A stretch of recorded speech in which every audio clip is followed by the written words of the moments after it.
Mango, Abuela, and Me. Written by Meg Medina, illustrated by Angela Dominguez. She comes to us in winter, leaving behind her sunny house that rested between two snaking rivers. Her old place was too much for just one, Mammy tells me, as we make room in my dresser for her clothes. And too far away for us to help, Papi adds. Abuela belongs with us now, Mia. But I still feel shy when I meet this faraway grandmother. Pin, pan, pun. Papi unfolds Abuela's bed and slides it right next to mine. You will get to know each other, he says. But when I show Abuela my new book, she can't unlock the English words. We can only look at the pictures and watch Edmund race on his wheel. Then just before we turn out the light, she pulls out two things tucked inside the satin pocket of her suitcase. A feather, una pluma, from a wild parrot that roosted in her mango trees, and a snapshot, una fotografia, of a young man with Papi's smile. To Abuelo, she says, climbing into bed. Snuggled in my pajamas, I smell flowers in her hair, sugar and cinnamon baked into her skin. That night, I dream of a red bird circling in the sky. The rest of the winter, while Mommy and Papi are at work, Abuela waits for me to get home from school. Then we bundle up in thick socks and handmade sweaters and walk to the park and toss bread to the sparrows. My Espanol is not good enough to tell her things that an Abuela should know, like how I'm the very best in art and how I can run as fast as the boys. And her English is too poquito to tell me all the stories I want to know about Abuelo and the rivers that ran right outside their door. With our mouths as empty as our bread baskets, we walk back home and watch TV. Abuela and I can't understand each other, I whisper to Mammy. Things will get better, Mammy says. Remember how it was with Kim? Kim is my best friend at school. When she was new, our whole class helped teach her English words. Now Miss Wilson sometimes has to say, please be quiet, girls, others are working. After school the next day, while Abuela and I are making meat pies for our snack, I pretend I am Miss Wilson. Dough, I say, pointing to the ball. Abuela says dough, masa, and rolls it flat. Masa, I say.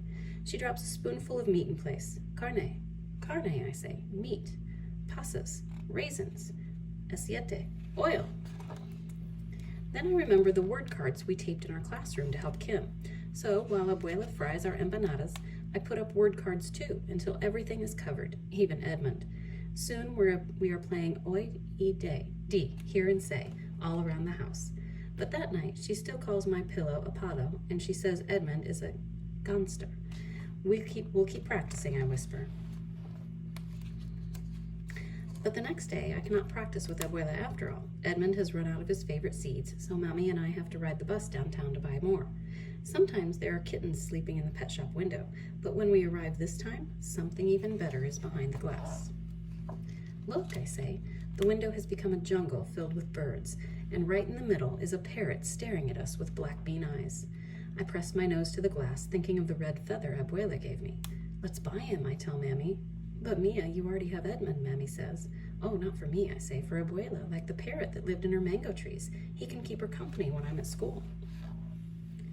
When we bring him home to Abuela, she says, un loro, a parrot. We name him Mango because his wings are green, orange, and gold like the fruit. During the day, Abuela teaches him how to give beaky kisses and to bob his head when she sings Los Politos to him. Buenos tardes, Mango, Abuela says, opening his cage door when I get home from school. Good afternoon, I say, and I give him a seed. Soon, Mango calls to me even before we open his cage. Buenos tardes, he says when I open the door. Good afternoon. Abuelo, Mango, and I practice new words every day. Mi Espanol gets faster, and Abuelo and Mango learn the days of the week, all the months of the year, and the names of coins. How did he learn all that? Papi asks when we show him all that Mango can do. Abuela winks at me and gives Mango a piece of banana, peel and all. Practice, she says. Before long, Abuela asks me how to say harder things too, so she can talk with the neighbors who stop by. Has the mailman come? It is chilly today. Can I get you some cookies and lemonade? Soon, when friends stop by to see Mango's latest tricks, they can understand everything Abuela says.